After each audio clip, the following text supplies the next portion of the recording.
Hello and welcome to the 1/106 of a second photography podcast. So I'm talking with Samuel Lintaro, and he is a street photographer based in Hamburg, Germany, and he has a YouTube channel and an Instagram channel. And I'm not going to say what those are. I'm going to put them in the show note description so you can click on his channels and have a look. But I'm going to be talking to Samuel today about a whole variety of issues: street photography, social media, YouTubing, etc. And Samuel, can you just give our listeners a bit of introduction to you, what you do, and where they can find you? Yeah, so my name is Samuel. I also have a second name, which people know me better in Germany with, and that is Lintaro. It's a Japanese name. And I was also born in Japan, but I have a German father, so I'm half Japanese, half German, and I live in Hamburg. And I'm a filmmaker. I have a small film production company, and I do street photography on the side. People can find me on Instagram at lin.taro or on my YouTube channel, Samuel Street Life. Thank you so much. We're going to talk today about a variety of things. We're going to talk today about street photography, YouTubing, maybe a bit about social media. It's not really a structured talk, it's not a single topic. We're just having a chat, really, because we've tried to do this for some time. So we're just going to have a chat. Samuel, why do you like street photography? There are so many things. First, I really like the challenge of it. I did some documentary photo work in the past, and I always enjoyed real, authentic stories. And street is, it's as authentic as it gets when you do street photography. And I like the challenge. Yeah, I like that it's never the same. Every day is different. And yeah, I just like the challenge. You see, for me, I like doing portrait work and I like doing, portraits and things with people in. Even though I'm a bit of an introvert, actually, it's quite interesting that I like to photograph people more than anything else. I also like to do street photography. Now, it's sometimes easier. Yes, it's challenging to get good street images, but for me, it's sometimes easier to go out and do some street photography because I can do it on my own timescale. I don't have to organize things with anyone else. It's often easier than organizing a portrait shoot or doing a portrait shoot. I can just go out and I can do it. And it can be cheaper as well. And it is so much more difficult because it's so unpredictable. You can't control things. You've got this apprehension about doing street photography. What attracted to me initially was the challenge, and after that, I've just really enjoyed street photography. Some of my tips for street photography, the biggest tip for me is traveling light and using a small camera, whether that be a mobile phone, some compacts, a very small mirrorless camera, or DSLR. I find traveling light puts you in the right mindset, enables you to get better images than walking around with a big bulky DSLR. What are your thoughts on that, Sam? Yeah, I agree, definitely. Yeah, in the past, I had a big 5D Mark II, and I never used it for street photography. But when I traveled, I always put it in my bag just to have a proper camera. But I also had the Ricoh GR for a while, and I never took out my 5D. So I see the value of having a small compact camera for traveling. And yeah, for street photography, I think it's the same. The less you carry with you, the more time you have to walk, or the longer you can walk. And yeah, people are not that intimidated if you have just a small compact camera. So I think it's has a lot of benefits. And the quality is, I mean, right now, compact cameras have really good quality. So there's no issue of having a small compact camera instead of a big DSLR. I think people can sense when you've got a DSLR or a bigger camera. No one bats an eyelid if someone takes out a mobile phone and takes a picture, and they'll quite happily.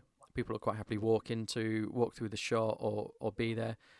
Compact camera, people do sort of notice, but a DSLR, people definitely notice, and particularly in the UK where I live, people just think the worst if you're out photographing them. People don't think, oh, he's clearly into street photography and I just happen to be in the scene or I'm doing something interesting. They just think the worst. And that apprehension creeps into your work. You think, oh, I don't really want to get the big camera out. I'll just, I'm more comfortable using a smaller camera, definitely. Yeah, sure. And a DSLR also reminds people of a paparazzi or journalist. So they assume that you're maybe, yeah, doing something for a magazine or newspapers. It works the other way. If I turn up to a portrait shoot and I get out a compact camera, the person I'm doing the portrait shoot with is going to have a look of disbelief on their face. I'm planning to do something for my YouTube channel where, and this is not the podcast YouTube channel, this is another YouTube channel I run. I'm going to try and do a portrait shoot with an iPhone, an old iPhone as well, to see if I can do it. And I just know whoever I get to be my portrait subject is going to say, hold on, you're using an iPhone to take my portrait. Whereas I think people have this expectation that a DSLR means, oh, they're serious, they're pro. You don't necessarily want that to come across in your street photography, because in your street photography, you don't want to be noticed. So I've talked a little bit about sort of my approach and a couple of my tips. Other tips I think are you need to avoid being creepy. No one likes creepy, do they? So if someone clocks you, you need to just walk over and say, this, oh, sorry, I was just taking this image. Do you want to see it? You weren't in it. You were in it. I really liked your expression, and explain yourself. Rather, you want to run away and hide and just get out of there, but you just come across as creepy, and that obviously will raise people's suspicions. So I think the best thing is to blend in and not be noticed, but that's not always possible. So if you are sort of caught, I think you need to just explain yourself. I think you need to have reasonable expectations. You won't always go out and get those killer images. You might take a couple of hours and get nothing, but you've got to be patient. So those are sort of my tips. What are your tips for doing street photography, or what are your thoughts? I would say don't put too much pressure on yourself, because the fun of street photography is really to let life unfold in front of you. Because with portrait photography, for example, you get a model, you find a location, and then you think about different poses and the composition and stuff like that. But on the street, you should give it more time. So when I started with street photography, at the beginning, I was a bit frustrated after a few days, because I couldn't really get the shots I wanted to get. And but that's normal. Like you said, sometimes you have a whole day of shooting and you come home and have nothing. And but that's totally normal. And now it's, if I have one good shot of the day, then I'm pretty happy. If you go out every day, then you theoretically have 365 good images in a year. So that's a good quote, I guess. One thing I've noticed by looking at your YouTube channel is you feature street photography where you're traveling. Do you try and build in street photography to your sort of everyday life? So if you're working in a different country, you're going to nip out and try and do some street photography. Yeah, that's really the benefit of traveling for work, because you get to see other places, and the challenge is to find the time to really go out and shoot. And I always try to go out and maybe record a little video for my channel, because I don't usually get the chance to travel just for myself, just for fun. Yeah, so I try to combine that. If I travel, then I try to at least take some photographs. Yeah, and then again, it helps to have a compact camera with you. If you were doing street photography today, straight after this, what would you take with you? What would you do, and where would you go? If you're talking about Hamburg, then first I have to find the motivation, because I struggle a lot with doing street photography in my hometown, and that has many reasons. And one is that Germany has really strict privacy laws, and it's kind of a gray zone here. So I feel not as comfortable as doing street photography in other countries. So there's that. But I usually say to myself, I just do it because I want to express myself, and this is, for me, street photography is an art form, and I don't want any laws to, take this away from me. Just try to be mindful about it and respect people's privacy as much as I can. If I would do it today, I will probably bring my Fuji X100F, which I'm using mainly for street photography. And I start with searching for really busy areas. Like we have around the central station in Hamburg, it's usually really busy every day. So I start somewhere where I can just warm up. Yeah, farmers markets are also a good place to warm up, because people are more friendly than in the city during work hours. yeah, then I just see where it takes me. So I don't really have a hotspot here. I try to always find new streets, new corners, and just try to get lucky. I like that term warm up because I think that's needed really. You need to, every time you do it, you sort of need to ease yourself in because it can be a challenge. I personally don't do street photography where I live. One, Mm. because I live in a very small place. So I live in quite a close proximity to London and some other big cities, but I live in a small town. So there isn't anything going on. I have children and I wouldn't want people to sort of have a negative association with my photography and connect my photography to my children. So I don't want my children to be known as, oh, it's that child with and her dad takes pictures or his dad takes Mm. pictures around town. I don't want that. So I would nip into London if I were doing street photography. I'd actually go somewhere rather than do it in my hometown. I think it's difficult to do it in my own hometown. There's a bigger town near me and I hate it. It's horrible. I don't like it at all. And I never go there. So I went there to do some street photography because I didn't care what anyone thought of me in that place. And I got some quite good images and I got some terrible images because it was my first go. But I didn't mind cutting my teeth in somewhere I wasn't bothered about ever having to go again. I noticed you talked about you pick up the X100F when you go out. Yeah. That's quite a small compact camera. I had the original X100, and I found it almost a bit too slow for street photography. How do you find using the X100F? Yeah, I heard about the previous models being slow, but I have no experiences with them, so I don't know how good of an improvement the X100F is. I don't find it slow, but I don't use the autofocus too much.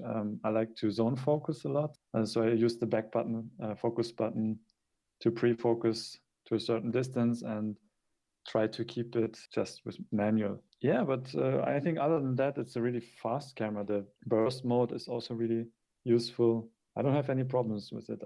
Yeah, it's all about the autofocus really. The rest is really fast enough for me. And when you get home, do you edit your images, or do you edit the raw images to for your street photography, or do you consider I've taken it and that was what was there, so that's what the image is?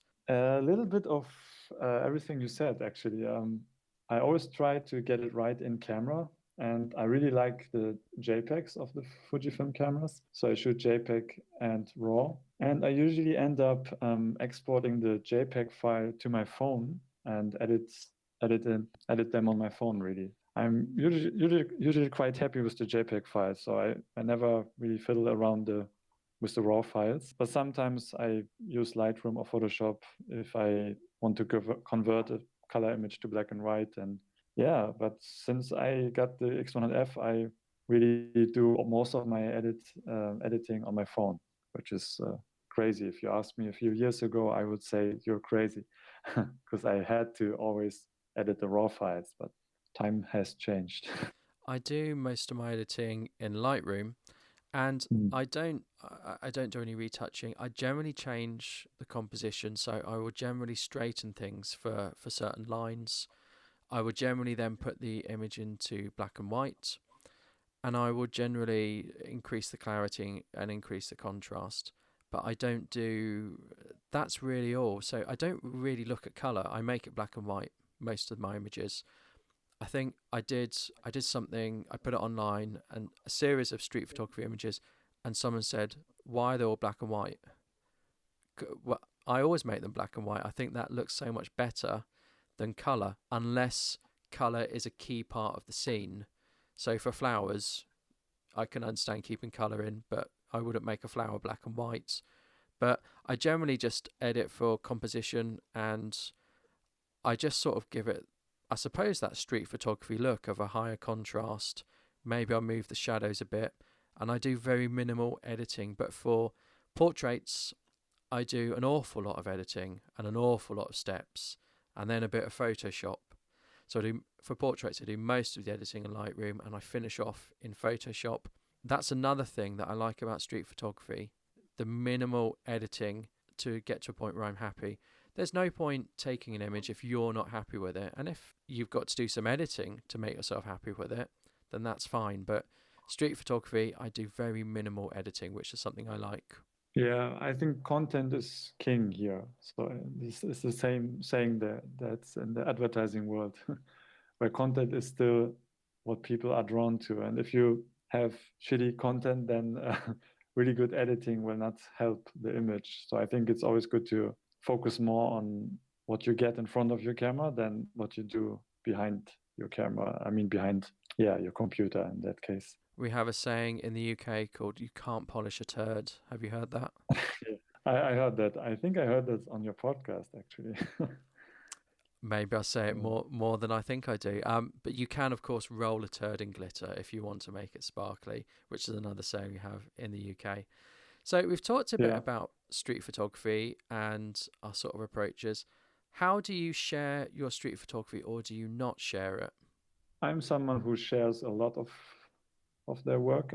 I like to share my work on Instagram mainly, but it's I see Instagram as like my current portfolio.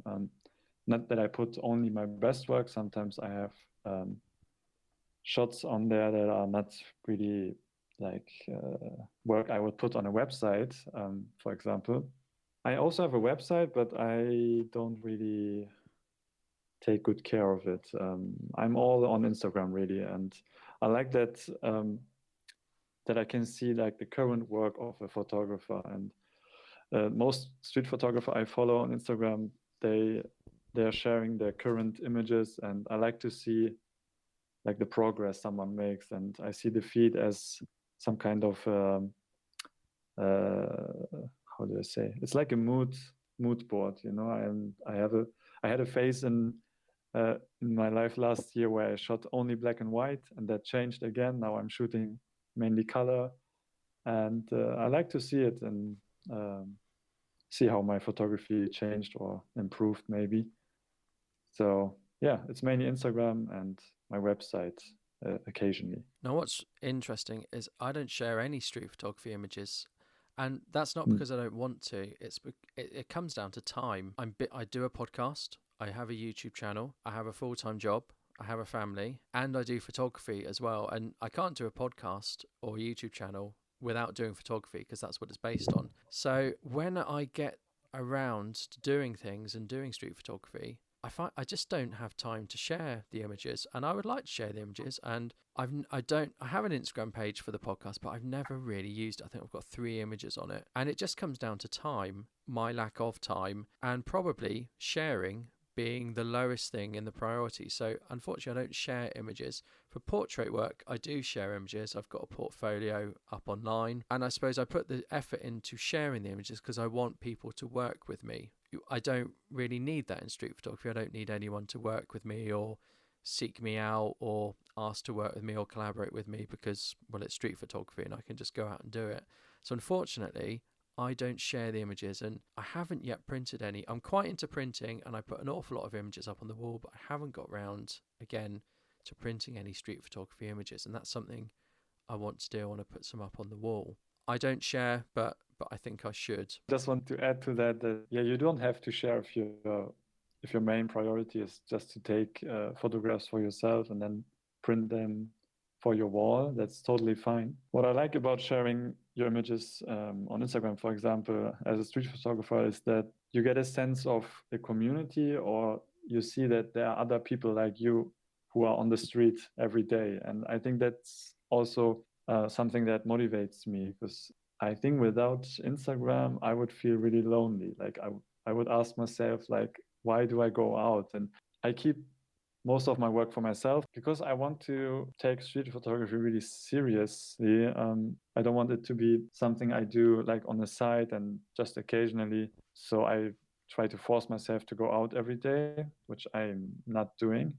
Yeah, if I share some of my images on Instagram, I feel like I did my part, you know. Not that I feel pressured to do so, but yeah, it gives me a sense of belonging to some kind of community. Because to be real honest, a year ago, I haven't really met any street photographer in person, not in my hometown at least. And I felt like I was the only street photographer in Hamburg, which is not true. But that's how I felt like. And now that I use Instagram, yeah, sometimes I get messages from other street photographers from Hamburg. And yeah, I think it's just nice to find a community in what you do. No, I agree. That's a very good sentiment. A community is good. Do you think it's possible to make a living from street photography? I heard you ask the same question on another podcast. I think it's possible, but it's not something I would recommend to try out. It's more of a question of why are you doing street photography? If your main goal is to make money, then I would say you're probably in the wrong business. I do share my work on Instagram and on YouTube and get some advertising money through that. I don't think you can live only on street photography. Maybe if you do workshops, that would be the only thing I can see. No, I mean, I don't think it's worth pursuing for any financial gains because you've got there's so many challenges. And while I did ask you that question, I wasn't going to allude to my answer before you'd answered it. You've got so many challenges. I don't know where you stand. If you take an image of someone, where you stand with selling it for street photography, I don't know whether you can. Does that person, I know in the UK, I think in the UK, I don't know for sure actually, I think in the UK, if you take an image, the copyright belongs to the photographer, but I still think it's murky territory with selling a street photography image.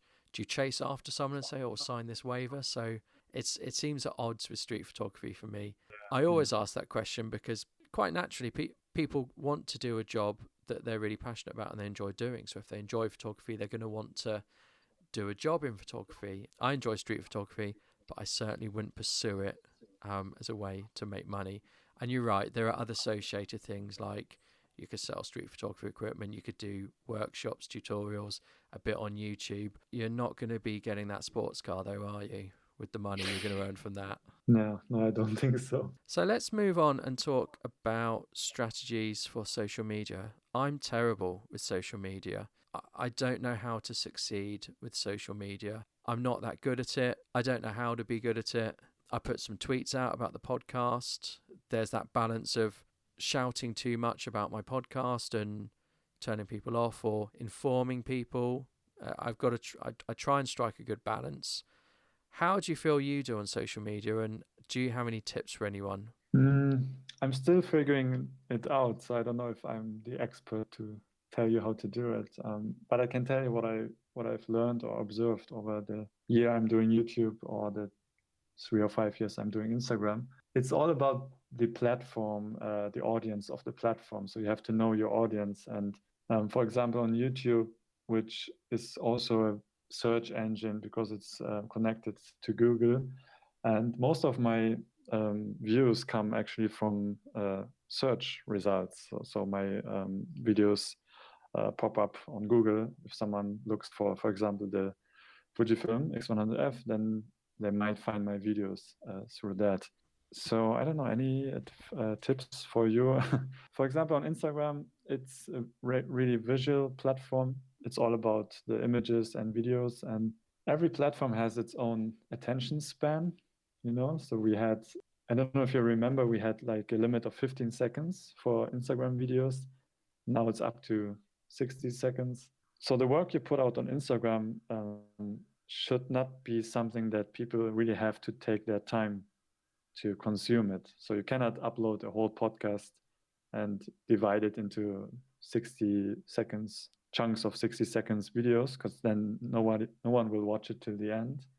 But you can use Instagram to, for example, teaser a full episode. So you put out maybe a highlight video clip of some of the comments of the podcast and then redirect them to your main podcast channel. So this is what I would do. There's no real formula to be successful on social media. And I think you have to be consistent and find a way to, always put out new content. Because if you only post like once a month, then it will, of course, take much longer time to build an audience or gain any followers, if that's important to you. I think so, sadly that sort of thing's important to everyone, isn't it? It shouldn't be important, but everyone's bothered about how many follows, likes, etc. they've got. I think that's just human Yeah. nature, isn't it? What's your posting frequency for Instagram and YouTube, and what do you want it to be? Yeah, so on YouTube, I'm really random about my posting schedule. I just shoot the project, edit it, and then post it when it's done. So I don't have a set schedule. Yeah, I wish I could upload videos more frequently, but of course, if you have another job and YouTube is not your main job, and then it's really hard to find the time to edit. And it usually takes me at least 2 days to edit one video. And if you work from Monday to Friday, 8 hours a day, for example, then it's really hard to find the time to do that. So yeah, and on Instagram, I post every Tuesday, Wednesday, and Thursday. That's because I looked up some of the statistics, and it's usually the middle of the week or the end of the week where the people spend the most time on Instagram. And for me here in Germany, it is around 1 a.m. in the morning. So I try to post right before going to bed, and that would be in America, that would be like 8 or 9 p.m., which is like the best time to gain any traffic. Yeah, so I post 3 times a week on Instagram, and but it doesn't has to be like that. And have you found that's brought you success doing that sort of thing? Has that increased your traffic to your Instagram? I would say so, yes, but it's not didn't give me the boost I was hoping for. What really helped me was really my YouTube channel, because I put my Instagram link to every under every video I make. So last year, I think in August when I started my YouTube channel, I had maybe like 400 followers on Instagram, and I think I'm now a bit over 5,000, and most of them come through YouTube, which was interesting to see. So yeah, I don't know. There are many ways to publish your work on Instagram. I mean, to get it out to a new audience through hashtags, for example, or through tags. That is another topic we can talk about. But yeah, I use everything that helps me, but I don't know what works the best. No, that's fine, and I don't expect you to. It's just interesting to talk to people about this and find out what they're doing and how they do it, and Yeah, certainly it will be of interest to the listeners of this podcast. How do you yeah. deal with negativity online? Some of the comments I get on my videos, I don't actually get comments about the podcast. There isn't really a way for people to comment, but some of the comments I get on my videos are, oh, really? What do you get, and how do you deal with it? I don't get that many negative comments, which is surprising for me. But um, more in the recent weeks, I got some negative comments because of a video put out where I don't know if you saw my last video where I introduced a friend of mine who just got into street photography, and he was really bold about his approach, just shoving his camera into people's faces, and that um, yeah, made people upset about it.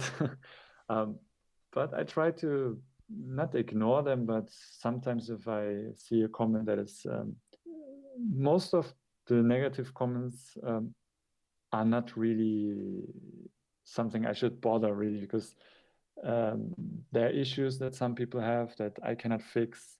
I mean, if someone is frustrated, then every content can upset them, and I try to be always friendly and nice about it. But to be really honest, I don't really reply to the negative comments, because but when it's let's say a critique, then I'm more than grateful to get any feedback. So even the negative feedback, I take it to my heart and try to listen to them.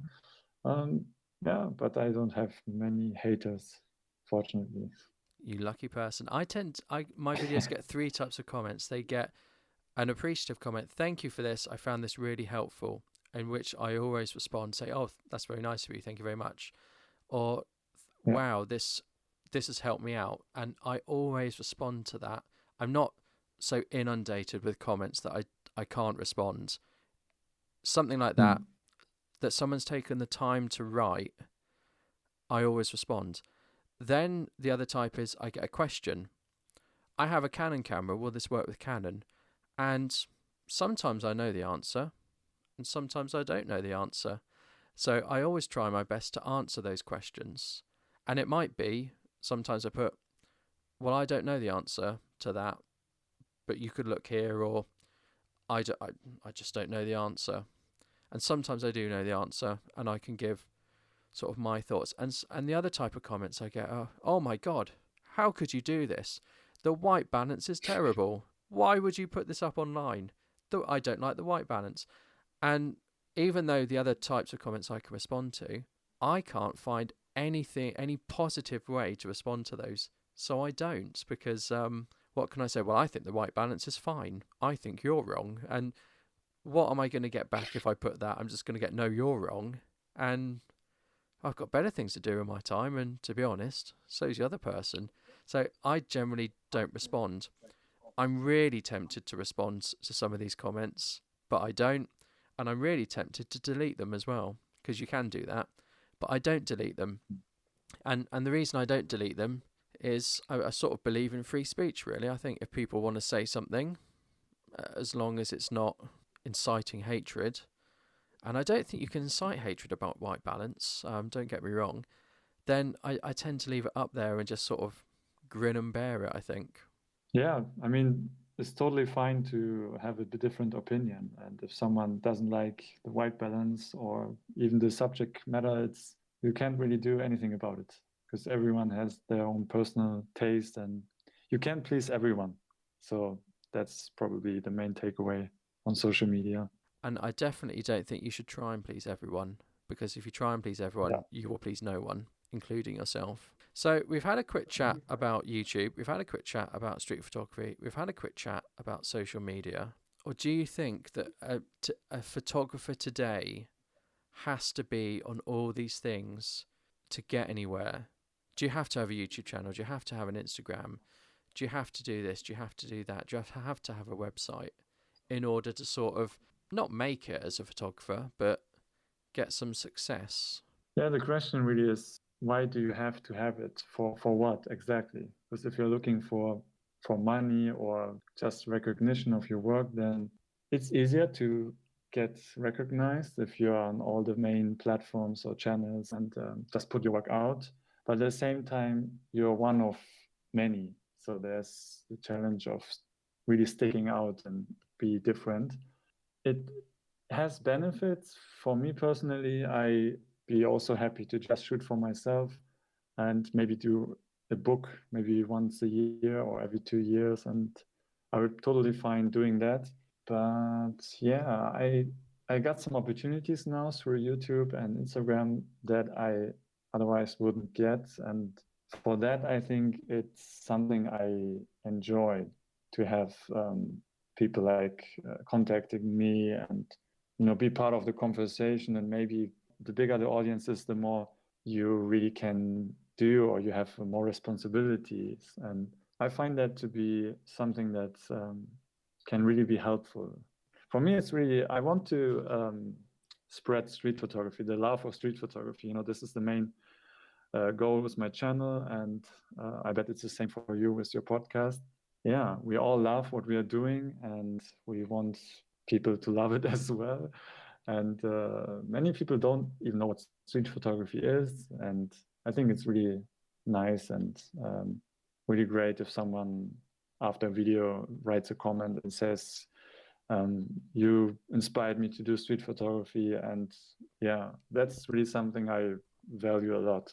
If I see that I can move people to try it out for themselves, that's really nice. I think with things like YouTube and social media and putting your work out there, most people in the world won't put their work out there. I know there's probably millions of YouTube channels, but most people won't put their work out there. Most people won't stand up and say, look what I've done this week, or this is something I created. It's here to look at.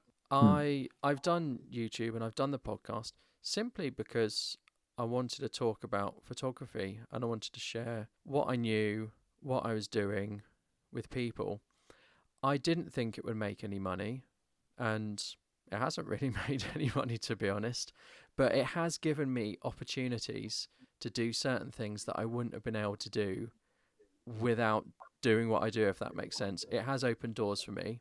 My YouTube is monetized, but I really don't make that much money from it. And my podcast cost me money. Doing these things, there's something I've wanted to do, so I've done them. There's something I want to continue with. Sometimes they're a hassle. Sometimes I don't have a great deal of motivation for them. That's the same with anything. But there's certainly things I want to do. And one of the benefits that I didn't see when I started doing it was the doors and the opportunities that would open. Don't get me wrong, I don't have hundreds of people banging down my door to invite me to here, there, and everywhere. I have had some opportunities from doing the things I do. What are the benefits you've had from doing YouTube and Instagram, other than sort of recognition of your work? The benefits of my YouTube channel and my Instagram are really the people I connect with, or people who are reaching out to me. And I made some friends through Instagram and YouTube who I've met in person later. And this is something I would never be able to do without social media. So that's one real benefit I see on being on YouTube or Instagram. I don't think I got really a lot of recognition to my photography work. I post them on my videos when I do, like, for example, street photography POV videos, where I share my photos of the day, but they're not always the images I would post on my portfolio. So I don't try to only show my best work. So I don't know if my work is really the part that people want to see. It's more, I think, the community aspect, or yeah, just seeing what people do in street photography and how they do it, and yeah, just to learn something from it. Speaking of street photography and what people do you have any techniques or any tips you could pass on? That's a great question. I get asked a lot, actually. Yeah, there are many techniques, of course. Where should we start? I mean, if you're absolutely new to street photography, then the first thing I would suggest is to just train your eyes to really see what's going on. And that means to just know your environment and always look out for moments and see what you can do. Not necessarily take a picture of it, but just to be able to notice something that other people don't notice. And that is something that I think is really valuable to have as an ability. Take your camera with you all the time. I only leave my house if I have my camera around my neck or in my bag. All the photographers who have like amazing bodies of work with unrealistic moments, and you always think like, how did they get that? But they were just lucky to be at the right spot at the right time and be prepared for it. So yeah, have your camera with you all the time, and the rest is just technical. I think the biggest tip I would give people is firstly go out and do it, because if you don't go out and do it, you'll never do it. So don't worry what other people think. Go out and do it. Go somewhere busy. That's always a good thing. The second tip is I pretend to be this tourist. So I make a big show of taking a picture of something, and I'm not taking a picture of really what I'm aiming at. I'm taking a picture of what's going on around, but no one really bats an eyelid at this tourist holding up his camera. I sort of seem to blend in, and sometimes I'll sort of go to take a picture of something looking like a tourist, and people will not walk into my frame. Really, I want them to walk into my frame. And sometimes people will walk through it and they don't care that they've sort of walked into my photo. Either way, I can get a good image out of that without anyone knowing I've taken a picture of them. Yeah, that's good advice.